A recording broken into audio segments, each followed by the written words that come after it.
in the Alpine car. I've changed out the washer filler neck up there. Had to pull the fender liner annoyingly to get it to snap into the reservoir, but that's new. Hardware, gaskets, cap, all replaced. That was leaking. So I put the underbody panels back on. We're scanning modules now, which is why we've got the trifecta. So far, here's what we've got. Last night at dinner was very loud, and I've tried hard to project, so that's why I've half lost my voice today. So we'll see if there's anything of substance here in these codes. So there's nothing of real value stored in the computers on this car, though there is an AUC sensor code that's present. So I'm wondering if that's dead or did it get unplugged somehow. I feel like I quoted that to him in the MPI and he chose not to proceed with it. AUC sensor's down here under the expansion tank. I have to dig out a light to see it. Of course, I find this out, or remember it anyways, once I put the belly pans on. But quick little drive around the complex here. Feels good, brakes feel good. Every single fluid in the car has been changed with the exception of our 134A. It's got the thing installed now, the fire extinguisher down there. V1's been done, black view has been done. So the only thing I'm waiting for now is the ECS tuning LED interior light kit. Once that's in there and do a little bit more road testing, pull codes again, it's going to go down to Kevin and have him work magic on the car. Not a full like polishing and compounding, and not ceramic coating, but they're a nice wash and detail package. Mine will get cleaned up tomorrow. E60. So I got the fuel pump and filter out. Turns out the pump is on the passenger side of the car. The filter is over here, and the instructions tell you to run a wire between the two sides, because when I pull I'll show you the old parts. When I put this piece in, so this is the right side, this is the fuel pump that exists in there. And this is actually, I think, a better design than the E39. You put it in the tank and then push it down. That's spring loaded. This is the top. That's the only electrical connection for the entire system. And it's got your level sensor and potentiometer here. The electronics for that are right there. We're going to replace all of this, but it's got a little rubber gasket. And then in this hose, there's a couple of things going on. So there's an electrical supply over to the other level sender. There's two green wires, one black.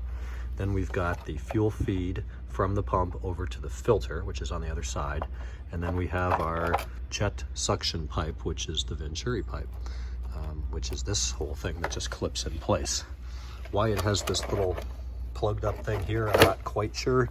Might be that same effect that sometimes in the wall in your house or in the basement you'll see a little thing like that, just to equalize pressure and kind of make the operation smoother. So that's the passenger side, or the passenger side piece. This is the driver's side, just your fuel filter. It's got a feed down at the bottom from the pump, and then an output here, which will run it up to the front of the car, up to the engine. Venturi hose pushes in that thing right there, and there's the electrical connector for the level sensor. So pretty straightforward. I think the worst part of installing the new one is going to be running all of this in the fuel tank. And if it weren't such an explosion risk, I'd love to shove the camera in the fuel tank. I don't think an iPhone's going to spark, but I don't want to find out. So the inside of the tank is white, which makes it easier to see any debris. Pretty neat. If it's like the E39, there should be enough room to snake it over there. Maybe it takes 20 minutes and you use a few colorful words, but it'll be okay. Electrical connector, big old connection like an E39. So pretty straightforward. It's been a beautiful day in Escondido. I notice now it looks smoky. It looks hazy smoky actually, and it shouldn't be because the nearest fires are hundreds of miles to the north and it's been totally clear, but not today. That's okay, a little hazy, plenty warm, 79 degrees. Got about another hour in me, then I'll head out of here. Good morning, it's just after 12. We're gonna wrap up today. So I got some clips at the shop, I think maybe something on the way back. I brought the white car home. So far so good with that. A couple little things. Turn the steering wheel left and right quickly. It feels like a tie rod isn't all the way pressed into the wheel carrier or something. I didn't touch the tie rods. And I didn't really drive the car too much before we worked on it, but I'll get a look at those tomorrow, make sure everything's tight, get it back up on the lift. Loud airplane going overhead. It is a American Airlines A320 maybe. I'm gonna keep tonight short. Tomorrow's iPhone day, Friday, September 24th. Mine should deliver if things go well. It was supposed to ship.